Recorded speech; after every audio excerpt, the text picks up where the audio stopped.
Hi guys, Akwaba, willkommen and welcome back to the channel. Today I'll be showing you how I make my super yummy coleslaw with just 4 ingredients. So I've got here cabbage, I've got an onion, an apple and carrots. I'm just going to grate these and put them all together and mix it up with the mayonnaise, and that's coleslaw. That's coleslaw done. I'll be serving it with my Ghanaian jollof, which I'll be uploading and showing you soon.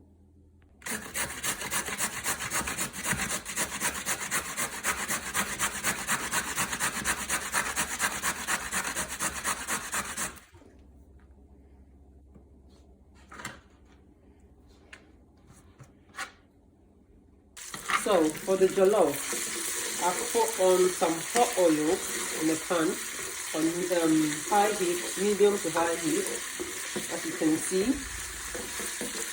I put in my tomato puree. This is just my blended plum tomatoes, ginger, garlic, onion, and scotch bonnet that I've blended. Adjust the spiciness to your taste. I use 3 scotch bonnet for 2 plum tomatoes.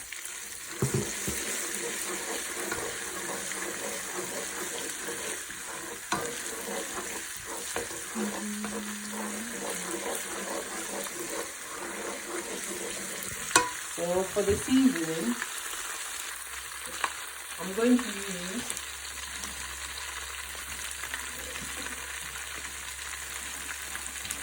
use some shrimp cubes,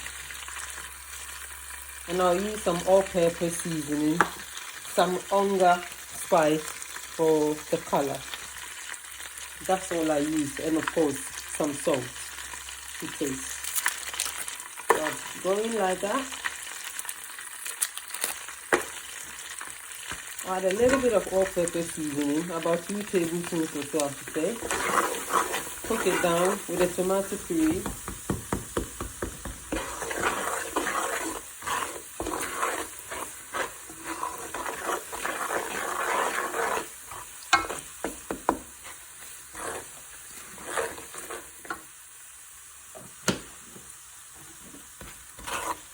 So at this point, I'll just add in my blended plum tomatoes, ginger, garlic, and onion, and scotch bonnet.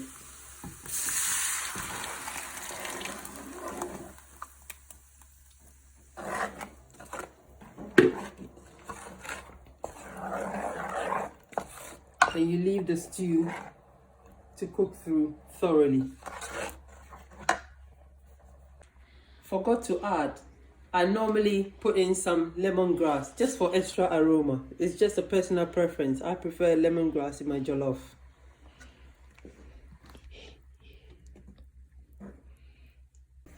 This is our finished coleslaw, ready to go with the jollof. So, like I said, it was cabbage, carrot, apple, onion. So I use half of the cabbage. I use 1 whole apple, 1 whole medium-sized onion, and then I used 1 carrot, because you know the carrot tends to overtake the color. If you use too much carrot, you won't see the cabbage, and it will just be the carrot that you see. So I used 1 carrot, and then the rest of the ingredients, 1 whole apple and 1 onion. So this is our coleslaw, ready to go with our jollof. It's mixed with mayonnaise. I put a little bit of black pepper and no salt at all. Yeah, and just mixed it with the mayonnaise. So yeah, so there you go, coleslaw. Yeah, the stew is cooked down really nicely. So I'm gonna go on and add 6 cups of rice that has been washed into the stew.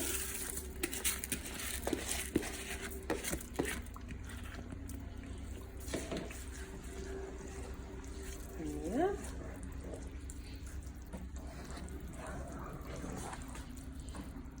And then allow it to cook through the stew and the rice, and I'll be adding water as I go, depending on how much the rice is cooked. I might not need any water to cook with the stew, because that's enough stew to cook the rice. As you can see, I put my rice in there.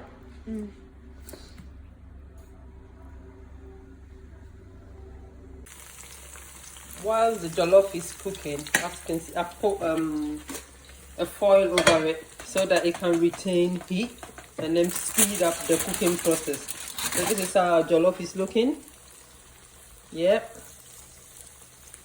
So we just put a foil over it so that it speeds the cooking process, because the heat will be retained with the foil. Just put back your lid on, and then while I'm waiting for the jollof to cook, I'm quickly frying some plantain to go with it. So this is what we're doing at the moment. Frying some plantain to go with our jollof.